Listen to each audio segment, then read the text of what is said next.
शुरू करते हैं फिर क्लास अपनी आज की। क्वेश्चन सॉल्व करने, कुछ करना नहीं है, टेस्ट पेपर जो हुआ था उसके क्वेश्चन डिस्कस करने हैं, एक एक करके देखते जाएंगे, कुछ खास नहीं है इसमें।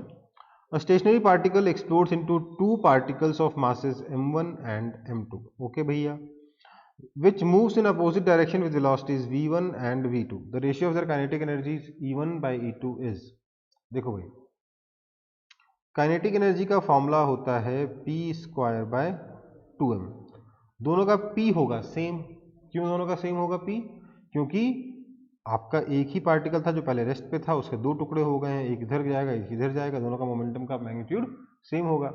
सो kinetic energy is proportional to 1 by m। This implies k1 by k2 is equal to m2 by m1। तो आंसर ए है। ठीक है, next, a mass of 0.5 kg moving with speed of 1.5 meter per second, 0.5 kg का ये मास है।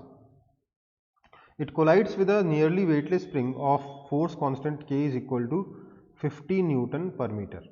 इसका spring constant दे रखा है 50 newton per metre. The maximum compression in the spring will be, क्या होगा? एट मैक्सिमम कंप्रेशन ये रेस्ट पे आ जाएगा, तो मैक्सिमम कंप्रेशन पे इसकी सारी की सारी काइनेटिक एनर्जी स्प्रिंग की पोटेंशियल एनर्जी में कन्वर्ट हो जाएगी। So half m v square is equal to half k, X square से आपको x मिल जाएगा। This implies x is equal to v root under m by k, that is equal to v दे रखा आपको 1.5 metre per second, under root of mass है 0.5 और k है 50। सब कुछ ऐसा यूनिट में डाला है, दिमाग लगाने की जरूरत नहीं है।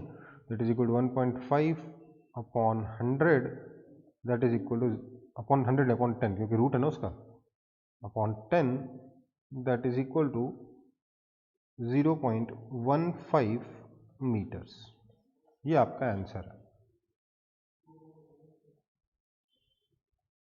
ठीक है,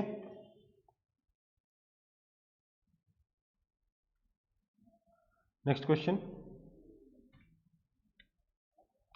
A ball of mass 2 kg and another ball of mass 4 kg are dropped together from 60 feet tall building।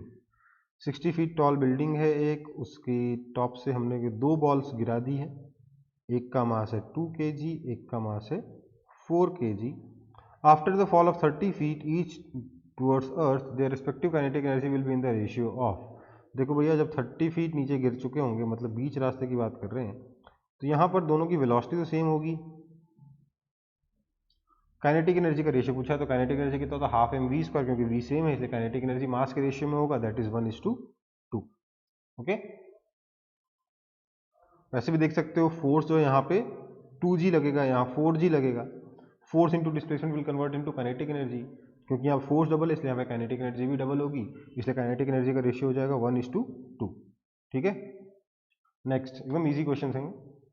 Next, a bomb of mass 30 kg at rest explodes into two pieces of masses 18 kg and 12 kg. Okay, the velocity of 18 kg mass is 6 meters per second.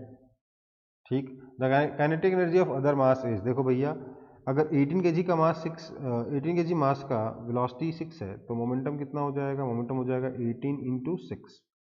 ठीक है, that is equal to 108 kg metre पर second.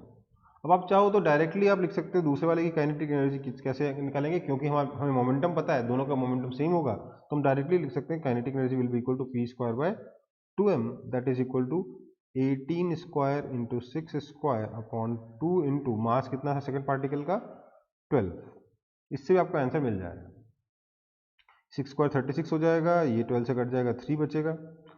सो यहाँ पे भी 9 into 18 into 3, इस तरीके से आपका एक्सप्रेशन आ सकता है।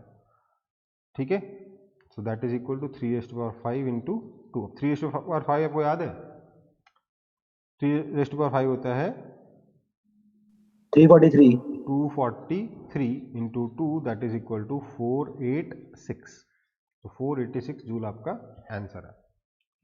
ठीक है,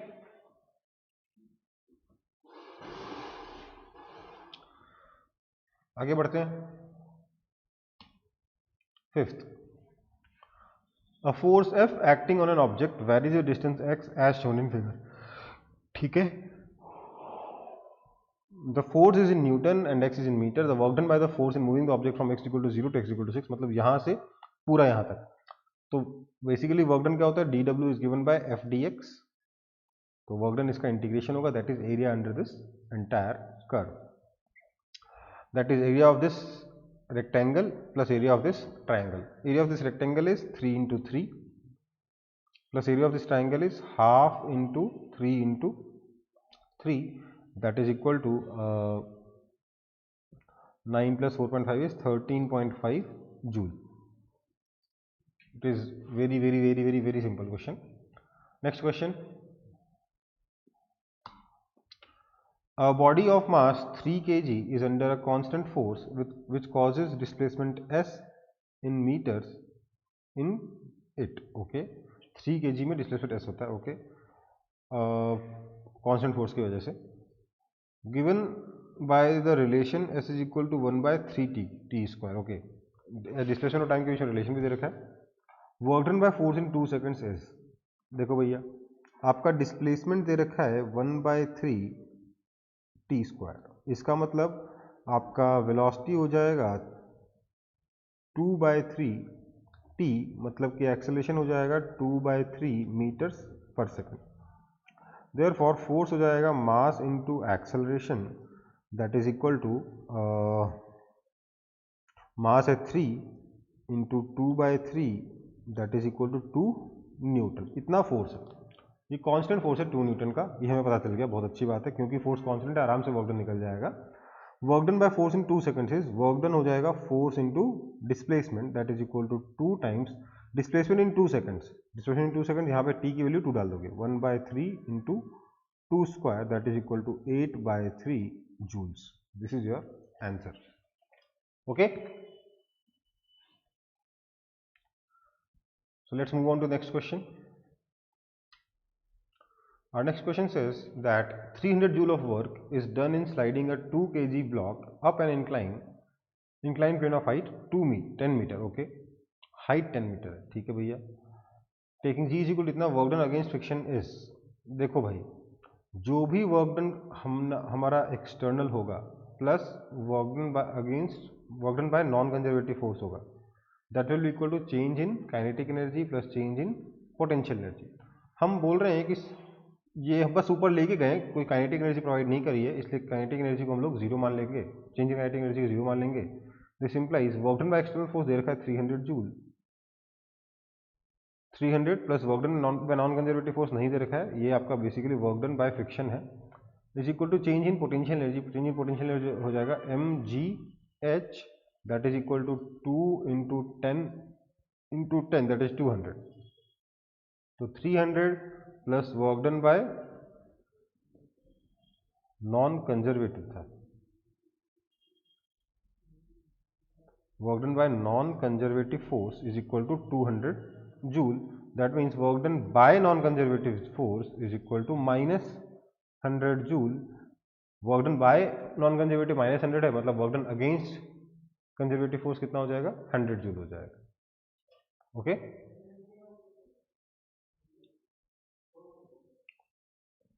next, a vertical spring with force constant K is fixed on a table.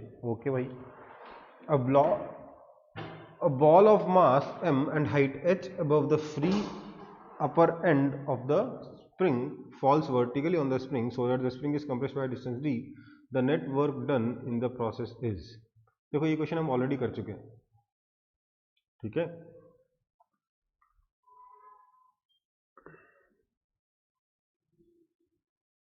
Net work done किसके ऊपर, तो by on the ball, net work done on the ball बताना है, ठीक है। तो क्या हो जाएगा, देखो ये बॉल है जिसके नीचे ये स्प्रिंग लगी हुई है, क्लासरूम का मेरा इलस्ट्रेशन है, h हाइट ऊपर ये बॉल है, और बोला है कि जब स्प्रिंग के ऊपर बॉल गिरती है तो इसमें कंप्रेशन आ जाता है डिस्टेंस d का। ओके, तो work done on the ball कितना होगा, ग्रेविटी ने वर्क किया कितना, नीचे की तरफ ग्रेविटेशनल फोर्स लग रहा है mg into displacement h plus D, तो mg into H plus D, यहाँ तक तो कोई दिक्कत वाली बात है ही नहीं, प्लस स्प्रिंग के ऊपर वर्क हुआ है हाफ के डी स्क्वायर, क्योंकि स्प्रिंग के अंदर पोटेंशियल एनर्जी स्टोर हुई है हाफ के डी स्क्वायर, मतलब स्प्रिंग ने वर्क किया है minus half k d square. ठीक है, तो कौन सा ऑप्शन है, मेरे को लग रहा है ऑप्शन नंबर बॉम्बे। ठीक है, क्योंकि half k d square is the potential energy stored on the spring, that is work done on the spring, that is negative of work done by the spring, that is negative of work done on the ball. तो work done on the ball by spring कितना हो जाएगा, minus half k d square. Okay,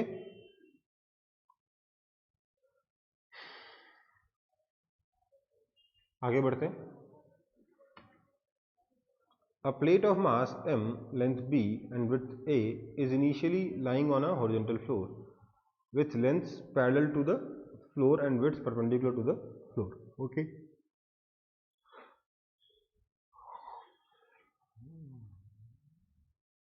The work done to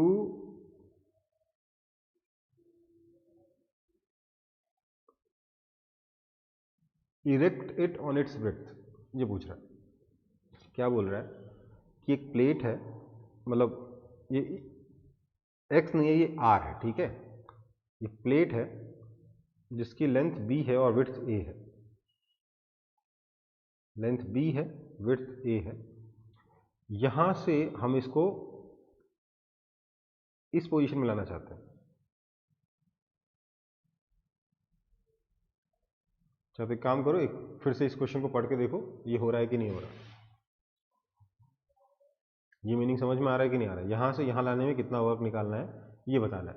तो इसे बताने के लिए कुछ है नहीं, work done is equal to, जो भी वर्क हम करेंगे that will be equal to change in kinetic energy plus change in potential energy. Kinetic energy हमें चेंज करनी नहीं है, so that is equal to M G B by two minus M G A by two. So option number Bombay, sorry Chennai. ठीक है, सिर्फ English समझनी थी और कुछ नहीं। आगे बढ़ते हैं। 10th, force F on a particle moving in a straight line varies with distance d as shown in the figure. The work done on the particle during its displacement of 12 metre is, देखो भाई force पहले zero ही है, बाद में यहाँ से यहाँ तक ऐसे आता है। आपको बताना है कि work done in this whole displacement of 12 metre कितना होगा। तो पूरा का एरिया अंडर द कर्व, यहाँ तो कोई एरिया है ही नहीं, सिर्फ यही वाला एरिया लगेगा।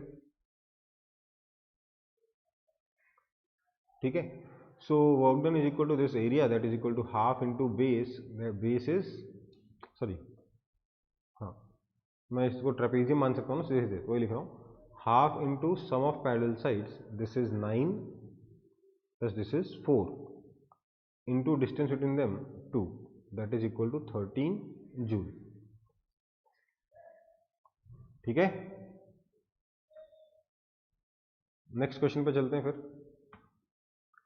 A body of mass capital M hits normally a rigid wall with velocity v, ठीक है, and bounces back with the same velocity. The impulse experienced by the body is, देखो भाई 2 mv होगा ना, ये तो अपन को बहुत बार कर चुके हैं ये क्वेश्चन। mv से गया, mv से वापस लौटा, चेंज कितना हुआ, 2 mv। 12, a person of mass 60 kg is inside a lift of mass 940 kg and presses the button on control panel. ठीक है, the lift start moving upward with an acceleration of 1 meter per second square. The tension in the supporting cable is, देखो भैया total mass तो हो गया आपका 1000 kg है ना, तो tension in the supporting cable minus M G, अगर ग्राउंड के रेफरेंस में देखा जाए तो T minus M G is equal to ma, that means t is equal to m into g plus a, that is equal to 1000 into g को 10 लिया है plus acceleration 1 हो गया, that is equal to 11,000 Newton. एकदम easy question है, एकदम easy, full marks आने चाहिए इसमें। 13, the potential energy of a system increases if work is done, कब इंक्रीज करता है potential energy of the system, तो work is done against a conservative force, work is done by the system against a conservative force. अगर system work करेगा तो उसकी potential energy decrease हो जाएगी, ठीक है। सिस्टम पे वर्क होगा तब पोटेंशियल एनर्जी इंक्रीज होती है।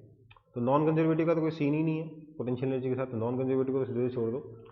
Work is upon the system by a conservative force, तब पोटेंशियल एनर्जी इंक्रीज होती है। नहीं नहीं नहीं नहीं,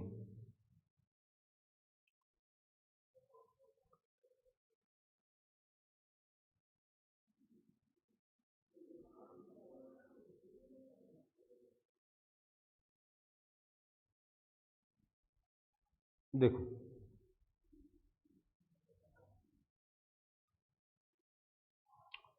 एक्चुअली चारों ही ऑप्शन गलत है। पोटेंशियल एनर्जी कब इंक्रीज होती है? जो हमारे पास मान लीजिए अर्थ और ब्लॉक का सिस्टम है, ये सिस्टम से सब कुछ समझ में आया था इसलिए ये वाला एग्जांपल लेता हूं मैं। ये अर्थ और ब्लॉक का सिस्टम है, पोटेंशियल एनर्जी तब इंक्रीज होगी जब ये ऊपर जाएगा। इसको ऊपर लेके जा रहे हैं ना, इसको ऊपर लेके जा रहे हैं तो सिस्टम खुद वर्क नहीं कर रहा है, कोई एक्सटर्नल एजेंट वर्क कर रहा है, और वो एक्सटर्नल एजेंट का जो फोर्स है वो कंजर्वेटिव भी नहीं है। तो किसी वर्क को सिस्टम के ऊपर वर्क करना है सिस्टम के इंटरनल कंजर्वेटिव फोर्स के अगेंस्ट, तब पोटेंशियल एनर्जी इंक्रीज होती है। तो work has to be done by someone else against a conservative force. So ना तो ऑप्शन ए करेक्ट है ना ऑप्शन सी करेक्ट है, ठीक है। नॉन कंजर्वेटिव का तो कोई सीन ही नहीं है ना। तो चार ही ऑप्शन गलत है। होना क्या चाहिए? If work is done upon the system by external agent against internal conservative force, तब जाके आपकी पोटेंशियल एनर्जी इंक्रीज होती है। समझ में आई बात? ये स्टेटमेंट ट्रू होगा, यहां चारों स्टेटमेंट गलत है। समझ में आया कि नहीं आया? ये आंसर क्या दे रखा है? ऑप्शन ए दे रखा ना? नहीं, ठीक है। Work has to be done upon the system but by someone else, ठीक है। And that work done by someone else has to be against the internal conservative force of the system, okay.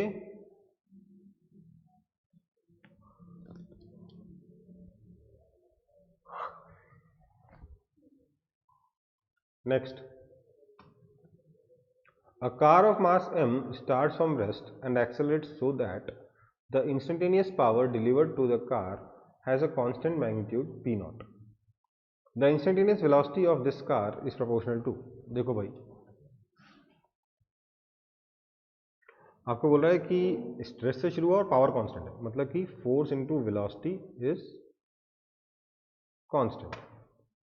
This implies acceleration into velocity is some constant, let's say c। दिस इंप्लाइज आपको चाहिए था relation velocity का time के साथ, तो हम क्या बोल सकते हैं? This implies dv by dt is equal to c by v। This means that v dv is equal to c dt. Now clearly this implies v is proportional to root t. यहाँ से साफ साफ दिख रहा है ना, 2-3 step में आ जाएगा। तो ऑप्शन बॉम्बे।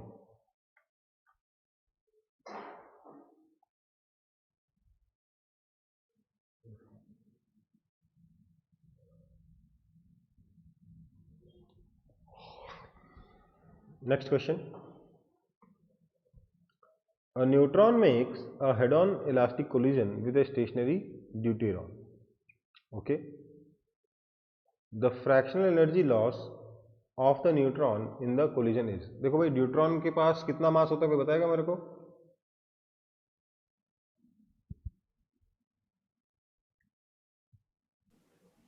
बताइए। 1 होता है।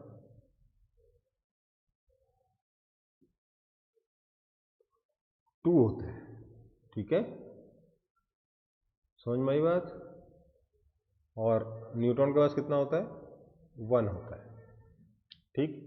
अब ये न्यूट्रॉन जाके हेड ऑन इलास्टिक कोलिजन करता है ड्यूटेरॉन से, आपको बताना है कि fractional energy loss by the neutron कितना होगा, न्यूट्रॉन अपना कितना फ्रैक्शन ऑफ एनर्जी लूज कर देगा। देखो m मास का ऑब्जेक्ट है, लेट्स से वेलोसिटी u से आता है और इस 2m मास के ऑब्जेक्ट से टकरा जाता है। जब ये कोलाइड करेगा तो आफ्टर कोलिजन लेट्स से इस m की वेलोसिटी v1 हो जाती है और 2m की वेलोसिटी लेट्स से v2 हो जाती है। तो सबसे पहले तो mu plus 0 is equal to m v1 plus 2m v2 which means v1 plus 2v2 is equal to u। ठीक है, v1 plus 2v2 is equal to u हो गया पहला स्टेप। दूसरा स्टेप, क्योंकि ये इलास्टिक कोलिजन है इसलिए v2 minus v1 is equal to u, velocity of separation is equal to velocity of approach. मेरे को इंटरेस्ट है निकालने में v1, क्यों? क्योंकि मुझे इस न्यूट्रॉन की एनर्जी में इंटरेस्ट है। वैसे मैं v2 भी निकाल सकता हूँ, उसमें मुझे कोई नुकसान नहीं होगा, क्योंकि अगर v2 पता चल जाएगा तो उसका जो एनर्जी गई वो गई, बची हुई एनर्जी न्यूट्रॉन के पास ही रह गई, है ना। लेकिन फिर भी मैं क्योंकि मैं v1 निकालने की मुझे ज़रूरत है, मैं क्या करने वाला हूँ, मैं करने वाला हूँ इक्वेशन नंबर 1 में से 2 टाइम्स इक्वेशन नंबर 2 को सबट्रैक्ट कर दो। इससे क्या होगा, v2 एलिमिनेट हो जाएगा, v1 में क्या हो जाएगा 3v1 is equal to minus U, that means v1 is equal to minus U by 3। ठीक है, तो इसकी स्पीड 1/3 हो गई, मतलब काइनेटिक एनर्जी 1/9 हो गई, तो लॉस ऑफ एनर्जी 8/9 हो गई। समझ में आई बात?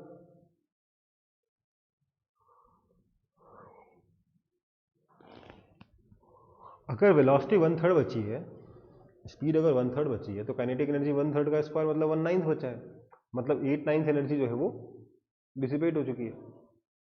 ठीक है, आगे बढ़ते हैं। 16, a bomb of mass 3 kg explodes in air into two pieces of mass is 2 kg and 1 kg। ठीक है, the smaller mass goes with speed 80 मीटर पर सेकंड, total energy imparted to two fragments. देखो भाई 1 kg की वेलोसिटी 80 मीटर पर सेकंड हो गई, टोटल मोमेंटम 0 होने वाला है, मतलब दोनों का मोमेंटम का मैग्नीट्यूड सेम होगा, तो 2v is equal to 80। That means velocity of 20 kg mass कितना हो जाएगा, तो 2 kg मास कितना हो जाएगा 40 मीटर्स पर सेकंड। ठीक है, तो मेरे को दोनों की वेलोसिटी पता है, मैं ऑब्वियसली एनर्जी निकाल सकता हूँ। काइनेटिक एनर्जी जो है वो कितना हो जाएगा, half into 2 into 40 square plus half into 1 into 80 square, that is equal to 1600 plus 3200, that is equal to 4800 joule, that is 4.8 kilo joule. जो भी एनर्जी रिलीज होगी हमने एज्यूम किया है कि वो एनर्जी बॉम्ब के दोनों फ्रैगमेंट्स की काइनेटिक एनर्जी में कन्वर्ट हो गई है और कहीं कोई एनर्जी का लॉस नहीं हुआ है। आगे बढ़ते हैं। A block of mass 10 kg is moving in x direction with a constant speed of 10 meter per second। ठीक है, it is subjected to a retarding force F is equal to minus 0.1 joule per metre. 10 kg का block है, X direction जा रहा है, इस पर constant speed दे रखी है और बोला रिगार्डिंग फोर्स इतना दे रखा है। During the travel from 20 metre to 30 metre its final kinetic energy will be. देखो ये फोर्स सिर्फ और सिर्फ 20 से 30 मीटर के बीच में ही लगा है, तो work done by the force will be equal to minus 0.1 into 10, that is equal to 1 joule, -1 joule. ये आपका फोर्स का वर्क डन है। Now work done by force will be equal to change in kinetic energy of the object, that is equal to K final minus K initial। That means आपका this implies K final is equal to K initial plus work done by the force। Now K initial कितना है, half into mass at 10 kg into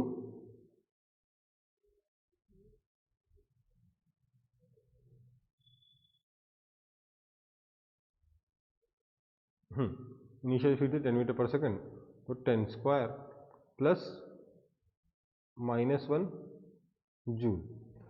ये सही किया अपन ने,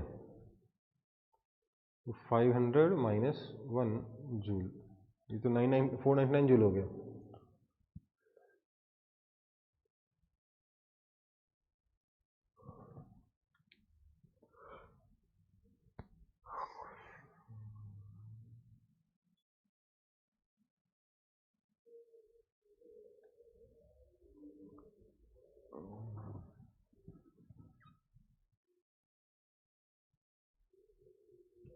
हो सकता है यहाँ पर ये इंटू नहीं है, ये एक्स है, उस केस में work done by this force will change, ये नहीं रहेगा। क्या करना होगा, हम लिखेंगे work done by force is equal to -0.1 x d x का integration, that is equal to -0.1 तो बाहर आ गया, इंटीग्रेशन एक्स डी एक्स कहाँ से कहाँ तक, 20 मीटर से लेके 30 मीटर तक, that is equal to -0.1 into 30 square -20 square by 2, that is equal to -0.1 into 30 का स्क्वायर माइनस 20 का 900 माइनस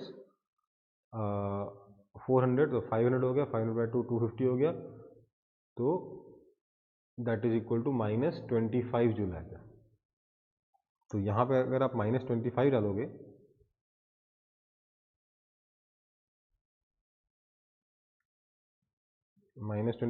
तो आपको यहाँ पे आंसर -25 होगा, तो आपका आंसर आ जाएगा 475 जूल्स। ठीक है, ये -0.1 एक्स है, वो इंटू नहीं है। ठीक है, मेरे को पहले उसे एक्स की तरह ट्रीट करना चाहिए था, बट मुझे पता नहीं क्यों लगा इंटू है, वो मल्टीप्लिकेशन है।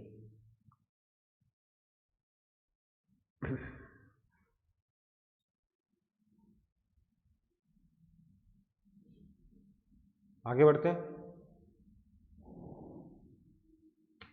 18 for inelastic collision between two spherical rigid bodies the total kinetic energy is conserved, बिल्कुल गलत। the total potential energy is conserved, बिल्कुल गलत। the linear momentum is not conserved, गलत है। the linear momentum will be conserved, collision में हमेशा ही linear momentum conserve रहेगा।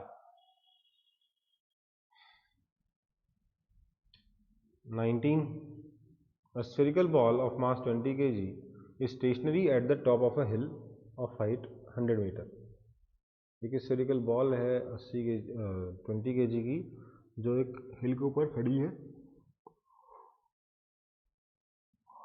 It rolls down a smooth surface to the ground, then climbs up another hill of height 30 meter and finally rolls down to the horizontal base at a height of 20 meter above the ground.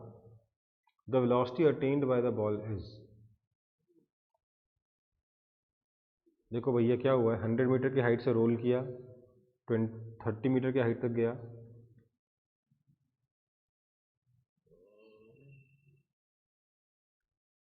यहाँ से वापस आया है जहाँ पर height है 20 metre की। आपको बताना है यहाँ पर इसकी वेलोसिटी कितनी होगी।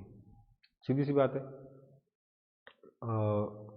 अगर इसकी वेलोसिटी v है तो half M V square plus M G into 20 metre, ये फाइनल एनर्जी हो गई, that is equal to initial kinetic energy 0 plus M G into 100 metre. That means half M V square is equal to M G into 80 metre.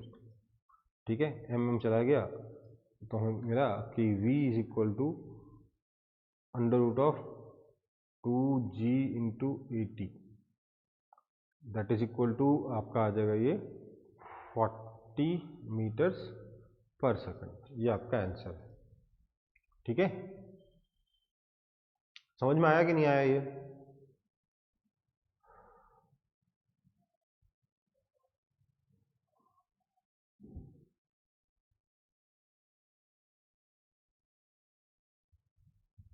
Hundred metre से role किया, इधर गया उससे मतलब नहीं है, सिर्फ हम इस चीज़ से मतलब है कि इनिशियली कितनी हाइट पे था, फाइनली कितनी हाइट पे था, उससे हमारी वेलोसिटी मिल जाएगी हमें। ठीक है, पहले 100 मीटर की हाइट पे था, अब 20 मीटर की हाइट पे, तो ऑब्वियसली हम वेलोसिटी निकाल सकते हैं एनर्जी कंजर्वेशन लगा के। 20 एन एक्सप्लोजन, वैसे इसको डायरेक्ट भी कर सकते थे कि अगर 80 मीटर की हाइट से बॉल को सीधे ड्रॉप कर देते तो ग्राउंड पर कितनी स्पीड से पहुंचता है, √2gh, वही आंसर भी आया, √2gh ही आया आंसर। ठीक है, अच्छा तो देख लो, v is equal to √2gh, h की जगह 80 मीटर है बस। ठीक है, next An explosion blows a rock into 3 parts. 2 parts go off at right angles with each other. These two are 1 kg. First part moving with velocity 12 meter per second and 2 kg moving with 8 meter per second. If the third part fell off with velocity of 4 meter per second, its mass would be. देखो भैया, net momentum तो zero रखना है. बोला है कि दो masses, एक 1 kg का और एक 2 kg का, डिफरेंट वेलोसिटी से निकल लिए. 1 kg वाला निकला 12 मीटर पर सेकंड से, 2 kg वाला निकला 8 मीटर पर सेकंड से, but in mutually perpendicular direction. तो 1 kg की वेलोसिटी इधर की तरफ है 12 मीटर पर सेकंड, 2 kg की वेलोसिटी इधर मान लेते हैं 8 मीटर्स पर सेकंड. तो तीसरे की वेलोसिटी हम लोग निकाल लेंगे, इसकी वेलोसिटी v हम लोग निकाल सकते हैं. कैसे बोलेंगे इसका? अच्छा, v तो हमें दे रखा है, इसकी स्पीड दे रखी है हमें, डायरेक्शन नहीं गिवन है. v गिवन है 4 मीटर्स पर सेकंड. ओके, कोई बात नहीं. इसका मास m मान लेते हैं. तो हम क्या बोलेंगे, तीनों का मोमेंटम का सम कितना हो जाएगा? 0.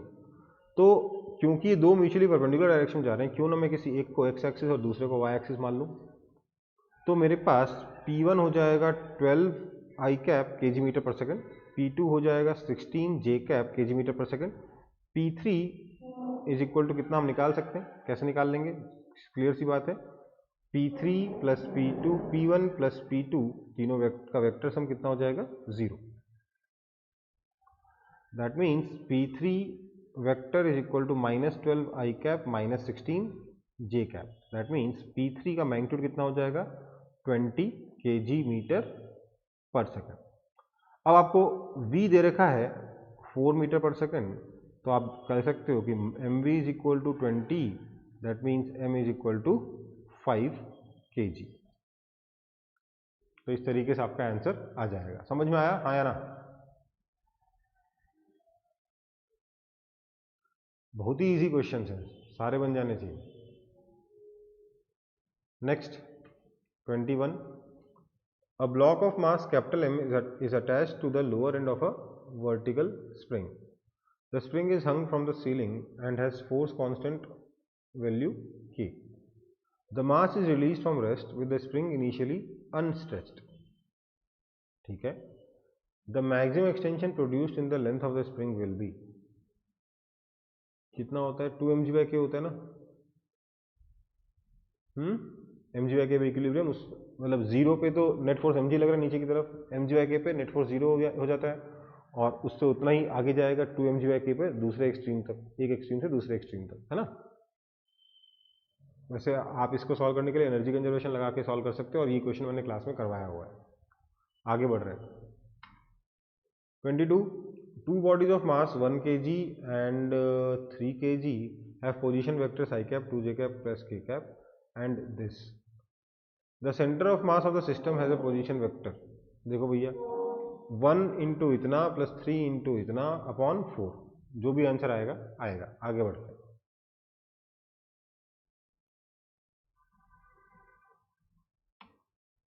23. An engine pumps water continuously through a hose. Water leaves the hose with a velocity of v and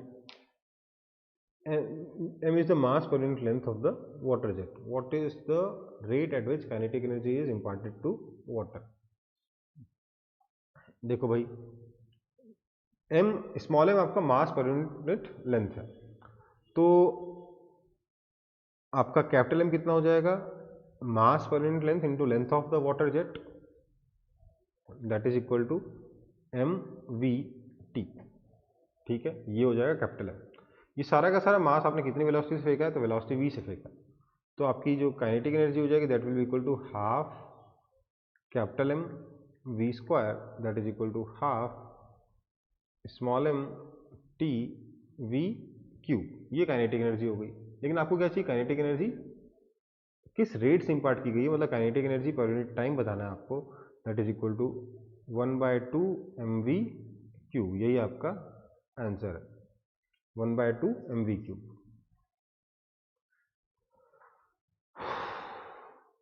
next question. A body of mass 1 kg is thrown upwards with a velocity 20 meter per second. ठीक है. It momentarily comes to rest after attaining a height of 18 meter how much energy is loss due to air drag. देखो भाई, half M U square plus 0 minus half M V square plus M G H, ये हो गया initial energy, हो गया final energy, दोनों का जो डिफरेंस है वो एयर ड्रैग में निकल लिया। अब क्योंकि v 0 है इसलिए इसको तो खत्म ही कर देते हैं, तो आपका आंसर हो जाएगा half into mass 1 kg into V square is 20 square minus m 1 into G 10 into h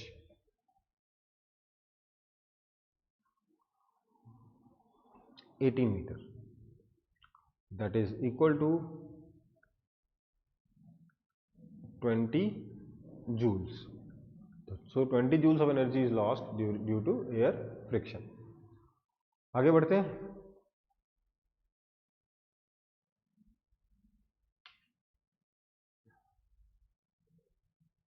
A big ball of mass capital M moving with velocity u strikes a small ball of mass small m which is at rest.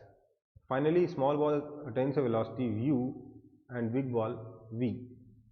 What is the value of v? ये capital M मास है, ये small M मास है, ये rest है, ये velocity u से आ रहा है। आफ्टर कोलिजन इसकी वेलोसिटी स्मॉल बॉल की होगी वेलोसिटी u और इसकी वेलोसिटी हो गई v, और कोलिजन है आपका मेंशन नहीं है कोलिजन कैसा है, तो हम इलास्टिक कोलिजन मान लेंगे। ठीक है, क्या हो जाएगा, capital M u is equal to capital M v plus small m u, दूसरा u minus v is equal to minus u, minus यानी plus u, which means that v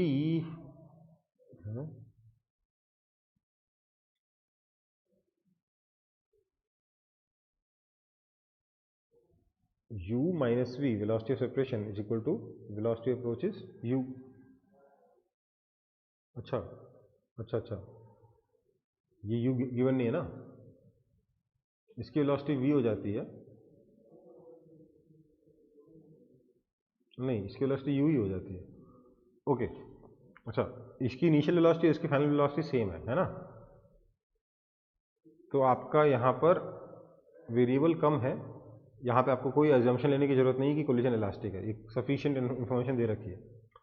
ठीक है, तो हमें वेलोसिटी v की वैल्यू निकालनी है, तो हमें ज़्यादा किसी चीज़ की जरूरत ही नहीं है, हमारा इसी इक्वेशन से आ जाएगा। This means v is equal to capital M minus small m into U upon capital M। ठीक है, सिर्फ मोमेंटम कंजर्वेशन लगाया, आंसर आ गया। मुझे लगा दोनों की वेलोसिटी अलग अलग दे रखी है तो वेरिएबल ज़्यादा हो जाएंगे, तो हमें पूरा प्रोसेस यूज़ करना पड़ेगा। यहाँ पे वेरिएबल कम कर दिया क्योंकि इसकी initial velocity is equal to इसकी फाइनल वेलोसिटी कर दिया है। ठीक है, आगे बढ़े। 26 n bullets strike per second elastically on wall and rebound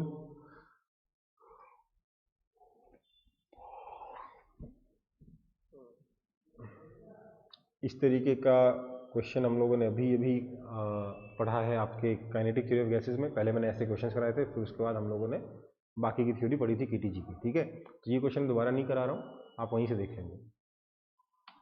27 A body of mass 2 kg falls from a height of 20 meter. What is the loss in potential energy? mgh 2 into 10 into 20 400 joule। 28 A collision is said to be perfectly elastic when coefficient of restitution is equal to 1 होगा। ठीक है, 29 In stretching a spring by 2 centimeter, energy stored is given by u. Then stretching by 10 centimeter, energy stored will be। देखो आपका जो energy होता है वैसे तो उसको आप हाफ के एक्स स्क्वायर लिख सकते हो, क्योंकि स्प्रिंग सेम है इसलिए के चेंज होगा नहीं, इसलिए आप लिख सकते हो u2 by u1 is equal to x2 by x1 का whole square that is equal to 5 square. This implies u2 is equal to 5, so 25.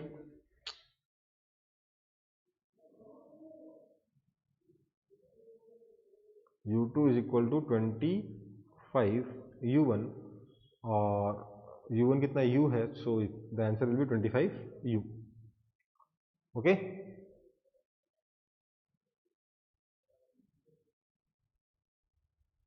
चलो आगे बढ़ते हैं. 38th, a heavy nucleus at rest breaks into two fragments which fly off with velocity 8:1. The ratio of radii of fragments is 1:2. ठीक है, क्योंकि हम मान रहे हैं डेंसिटी सेम है दोनों की. अगर वो वेलोसिटी 8:1 के रेशियो मूव कर रहे हैं, हमें मालूम है कि m1 v1 is equal to m2 v2 होगा मोमेंटम को जीरो करने के लिए. That means v1 is equal to m2 by m1 into v2. ठीक है.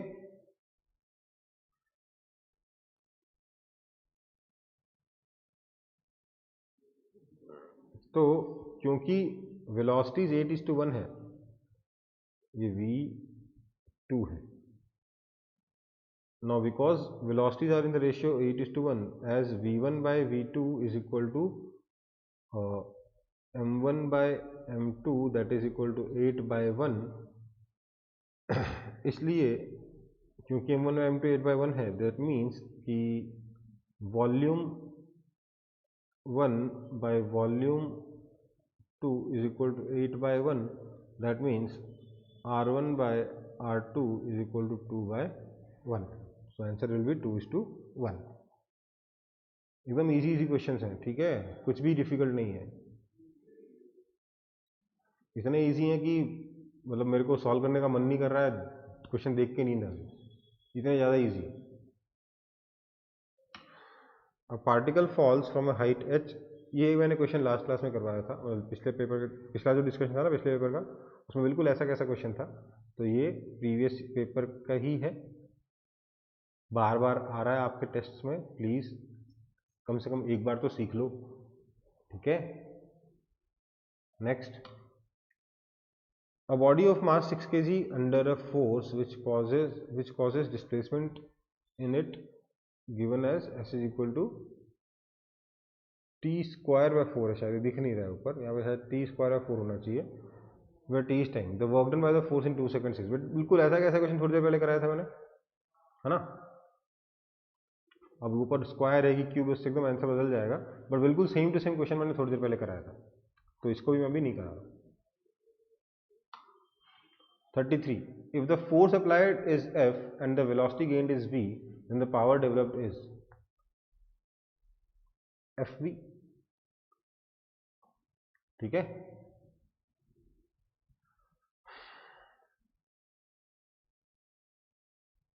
Next, a body A experiences perfectly elastic collision with a stationary body B. ठीक है. If after collision bodies fly apart in opposite directions with equal magnitude, the mass ratio of A and B is.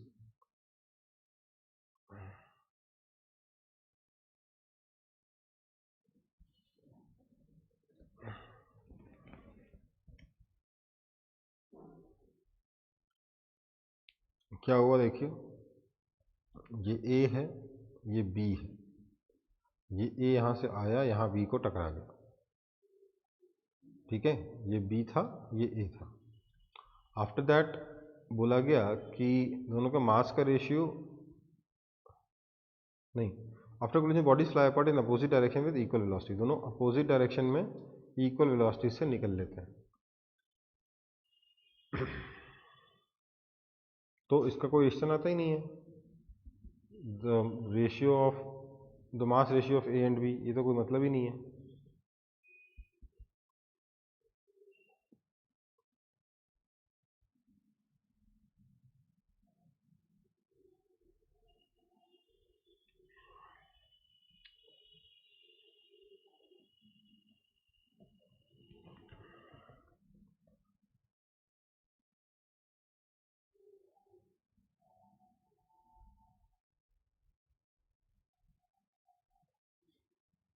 इसमें तो कुछ करना ही नहीं, मतलब कुछ scope ही नहीं है ना.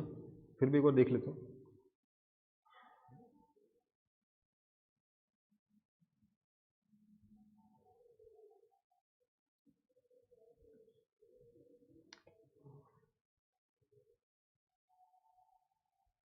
अब देखो, हाँ, क्वेश्चन में बोला दोनों अपोजिट डायरेक्शन में निकलते हैं। अब ध्यान दीजिएगा, अगर दोनों का डायरेक्शन अपोजिट है तो आफ्टर कोलिजन मोमेंटम तो इसी लाइन के लॉन्ग आएगा, जो कि हो नहीं सकता क्योंकि इनिशियल मोमेंटम इस डायरेक्शन में था। तो बेसिकली आपका सिचुएशन ऐसे होगा कि ये ए है,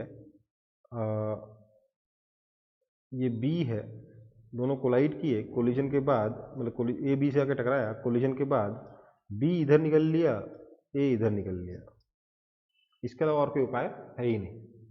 ठीक है, और कहा है कि दोनों की वेलोसिटीज भी इक्वल है, परफेक्टली इलास्टिक कोलिजन में वेलोसिटी भी इक्वल है। तो यहाँ पे वेलोसिटी u मान लेते हैं, आफ्टर कोलिजन इसकी वेलोसिटी v2 मान लेते हैं, इसकी वेलोसिटी v1 मान लेते हैं।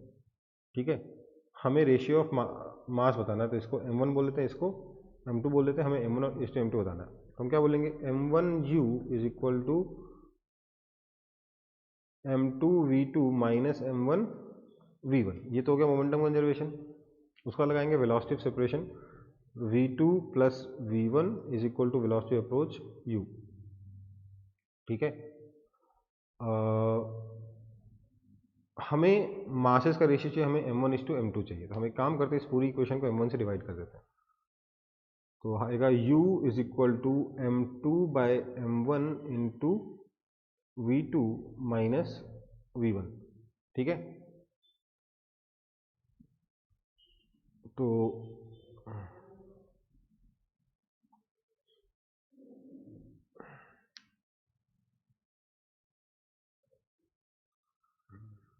हमें m1/m2 निकालना है।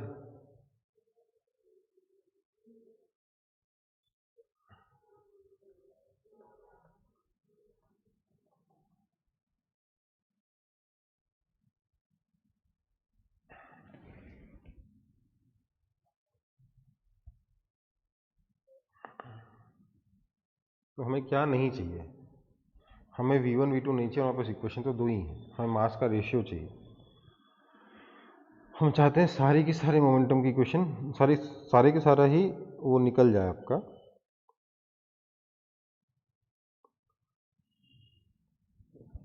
काम करते हैं, इसको यहाँ डाल देते हैं, तो मुझे क्या मिलेगा, this means m2/m1 into v2 minus v1 is equal to v1 plus v2। That means m2/m1 into v2 is equal to, अच्छा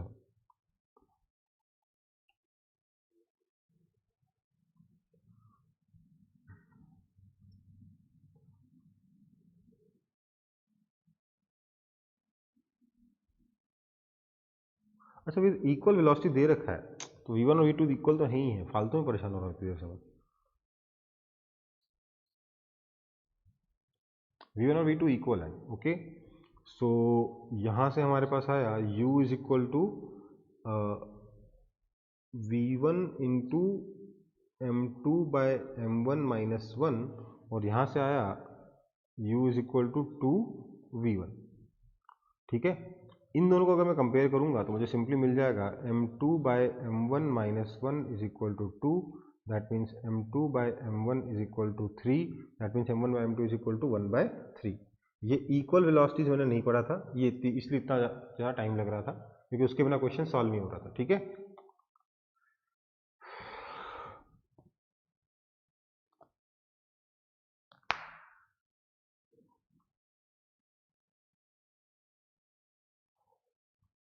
कुल मिला के 11 क्वेश्चन बचे हैं, बाकी सारे तो सॉल्व हो ही गए। नेक्स्ट क्वेश्चन क्या है अपना, if the potential energy of two molecules are given by u is equal to a/r⁴ minus b/r⁶, then at equilibrium position its potential energy will be equal to. आपको u दे रखा है a/r⁴ minus b/r⁶। आपको बताना है equilibrium position में potential energy कितनी होगी। तो मतलब पहले तो मुझे फोर्स निकालना पड़ेगा और फोर्स को जीरो करना पड़ेगा। तो फोर्स हो जाएगा, ये है -12 a/r⁻−13 माइनस -6 मतलब +6 into B upon R to power minus, sorry R to power 30 नहीं, आर टू पावर 7, ठीक है। एंड हम क्या चाह रहे हैं, ये वैल्यू 0 हो जाए, मतलब कि अगर मैं 1/r⁴ को कॉमन भी ले लेता हूँ तो 1/r⁴ कॉमन आ गया। काम करते हैं 6/r⁴ को कॉमन लेते हैं तो क्या आ जाएगा, b minus 2a/r⁴ is equal to 0। That means r⁴ is equal to 2a/b, ये r⁴ है, which means that r⁴ is equal to 4a² therefore u हो जाएगा a upon 4a² minus b upon 2a/b, that is equal to, अगर आप इसको solve करोगे तो it will come out to be b² upon 4a minus b² upon 2a, that is equal to minus b²/4a, option बॉम्बे। ठीक है बेटा, u को डिफ्रेंशिएट करके फोर्स निकाला, फोर्स को इक्वल टू 0 किया तो उससे मुझे क्या मिला, इक्विलिब्रियम पोजीशन। इक्विलिब्रियम पोजीशन में मेरे को r⁴ की वैल्यू 6 की वैल्यू मिल गई मुझे, तो मैंने वहाँ से r⁴ भी निकाला, क्योंकि यहाँ पे u में r⁴ और r⁴ है, मुझे u की वैल्यू निकालनी थी, मैंने यहाँ पर r⁴ की वैल्यू और r⁴ की वैल्यू सब्स्टिट्यूट कर दी, मेरा आंसर आ गया minus b² upon 4a। Okay, next question. A man M is equal to 80 kg standing on a trolley of mass 320 kg on a smooth surface. If man starts walking on trolley along rails at a speed of 1 meter per second, then after 4 seconds his displacement relative to ground is। एक आदमी दे दिया बेटा, ये वाला question है मैंने करवाया हुआ है क्लास में, जिसमें आदमी प्लैंक के एक एंड से दूसरे एंड तक वॉक करता है ऑन अ फ्रिक्शनलेस फ्लोर, है ना। अगर ये लेंथ L है, प्लैंक का मास मान लेते हैं कैपिटल M है, इसका मास स्मॉल m है, तो क्या होता है, अगर प्लैंक का डिस्प्लेसमेंट x हो गया तो हम बोलते हैं m into L minus X minus M X is equal to 0। This implies x आ जाता था अपना M L upon capital M plus small m, ये x था। बट हमें यहाँ पे क्या निकालना है, आदमी का डिस्प्लेसमेंट निकालना है, तो आदमी का डिस्प्लेसमेंट क्या हो जाएगा, आदमी का डिस्प्लेसमेंट हो जाएगा L minus X, that is equal to capital M L upon capital M plus small m, that is equal to capital M is 320 into length is 4 second, 4 meter मान सकते हो क्योंकि 1 मीटर पर सेकेंड से 4 second चलता है, ठीक है। 320 इंटू 4 meter upon capital M plus small m is 400, that is equal to 3.2 meters, ये आपका आंसर है। ठीक है, कोई दिक्कत। Question number 37, two particles of mass ma and mb and their velocities are v and vb respectively collides. After collision they interchange their velocities, then the ratio of ma and mb is 1। Velocity interchange कब होती है, जब दोनों mass equal हो और collision perfectly elastic हो। Okay,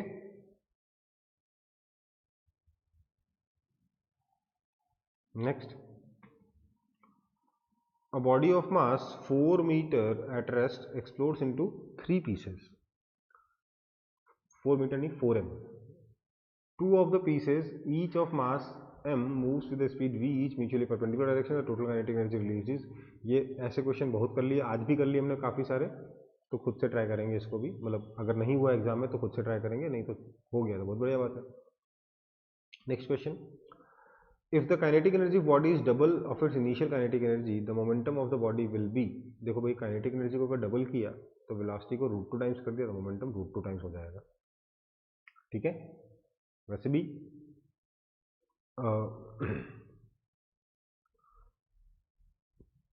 P कितना होता है, √2m_k। काइनेटिक एनर्जी को डबल कर दोगे तो potential energy, sorry potential momentum जो है √2 टाइम्स हो जाएगा।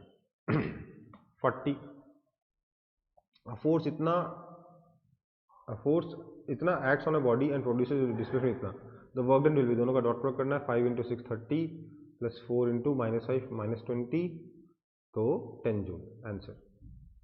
Next, the velocity of particle of mass 1 kg changes from 2 meter per second north to 2 meter per second east in 2 seconds। The change in momentum of the particle is, 2 meter per second north से 2 meter per second east की तरफ change हो गया, ठीक है, इन 2 seconds। हमें इसका momentum बताना है, चेंज इन मोमेंटम। तो बेसिकली आपका ये फाइनल मोमेंटम हो गया, ये इनिशियल मोमेंटम हो गया। आपको फाइनल में से इनिशियल को सब्ट्रैक्ट करना है, मतलब इसमें ये वाला ऐड करना है, और मास कितना है 1 kg, तो 2 ही है मोमेंटम का मैग्नीट्यूड भी 2। आप इसमें इसको सब्ट्रैक्ट करना है, इसमें से इसको सब्ट्रैक्ट करना है, मतलब इसमें इसका उल्टा ऐड करना है। तो आगे कितना 2√2 kg मीटर पर सेकेंड, कौन सा डायरेक्शन है ये, साउथ ईस्ट है, साउथ ईस्ट, ठीक है।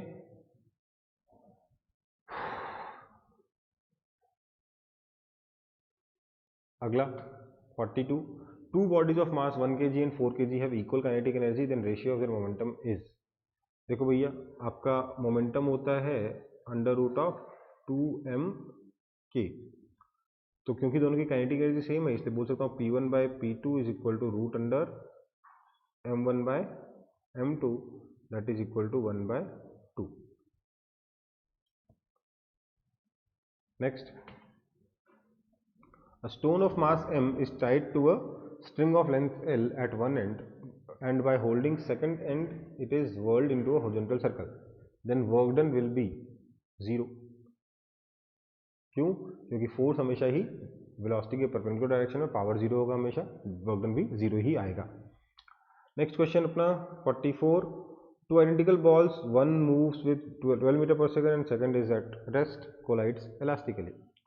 After collision velocity of the second and first ball will be. दो आइडेंटिकल बॉल्स हैं, दोनों की वेलोसिटी दे दी है 12 मीटर पर सेकंड, पहला 12 मीटर पर सेकंड से मूव कर रहा है, दूसरा रेस्ट पे इलास्टिकली कोलाइड किए हैं। After collision velocity of second and first ball will be, क्या हो जाएगा, वेलोसिटी एक्सचेंज हो जाएगी, सेकंड की 12 हो जाएगी, फर्स्ट की 0 हो जाएगी, ठीक है। यहाँ सेकंड एंड फर्स्ट लिखा है, ध्यान रखिएगा, बाकी सब कुछ ठीक था इसमें।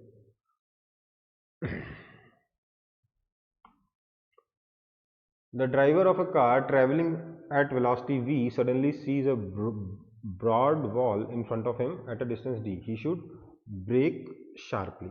क्यों? देखिए, जो ड्राइवर इधर जा रहा है वेलोसिटी v से, सामने दीवार आ गई है, इसका दो ऑप्शन है, या तो ये ब्रेक लगाए या ये टर्न करे। अगर ये ब्रेक लगाता है तो पूरा का पूरा फ्रिक्शन पीछे लगेगा, इसकी एक्स डायरेक्शन की वेलोसिटी को डिक्रीज करेगा। अगर ये टर्न करता है तो फ्रिक्शन ऐसे लगेगा, सिर्फ फ्रिक्शन का एक इधर एक्स कंपोनेंट ही इसकी एक्स डायरेक्शन की वेलोसिटी को डिक्रीज करेगा। तो सिर्फ इनिशियल वेलोसिटी के डायरेक्शन में अगर देखा जाए तो उस डायरेक्शन में डायरेक्ट ब्रेक लगाने के केस में इस एक्स डायरेक्शन में ज़्यादा रिटार्डेशन प्रोड्यूस होगा, गाड़ी जल्दी रुकेगी। टर्न करने के केस में क्या होगा, क्योंकि इस फ्रिक्शनल फोर्स का सिर्फ एक कंपोनेंट ही एक्स डायरेक्शन में लग रहा है, क्योंकि बाकी तो मतलब इस डायरेक्शन में फ्रिक्शन क्यों लग रहा है, क्योंकि centrifugal force centripetal force friction को प्रोवाइड करना है। तो क्योंकि इस फ्रिक्शन का सिर्फ एक कंपोनेंट ही एक्स डायरेक्शन में लग रहा है, इसलिए गाड़ी का एक्स डायरेक्शन की वेलोसिटी 0 करने में बहुत टाइम लगेगा। इसलिए बेस्ट उपाय क्या है, ब्रेक लगाया जाए। आप बोलोगे सर प्रैक्टिकली तो ऐसा नहीं करते, प्रैक्टिकली तो हम हल्का ब्रेक लगाते हैं, हल्का टर्न लेते हैं। तो देखो भैया, प्रैक्टिकली कोई भी हमारे पास ब्रॉड वॉल नहीं होती, हम सीधे दीवार की जगह तरफ जाके नहीं टकरा रहे होते, हम ट्रक से टकराने वाले होते हैं। तो हम क्या करते हैं, ब्रेक लगाते हैं और थोड़ा सा टर्न ले लेते हैं, जिससे कि अगर ट्रक से टकराने वाली हो गाड़ी तो थोड़ा ट्रक के साइड से निकल जाए, ठीक है। अगर सामने बहुत चौड़ी दीवार होगी तो बेस्ट तरीका क्या है, ब्रेक लगाइए, टर्न लेने की कोशिश मत करिए। ओके बेटा, चलो फिर ये पेपर हो गया कंप्लीट, है ना। ये आंसर की है आपके सामने, चेक कर सकते हैं।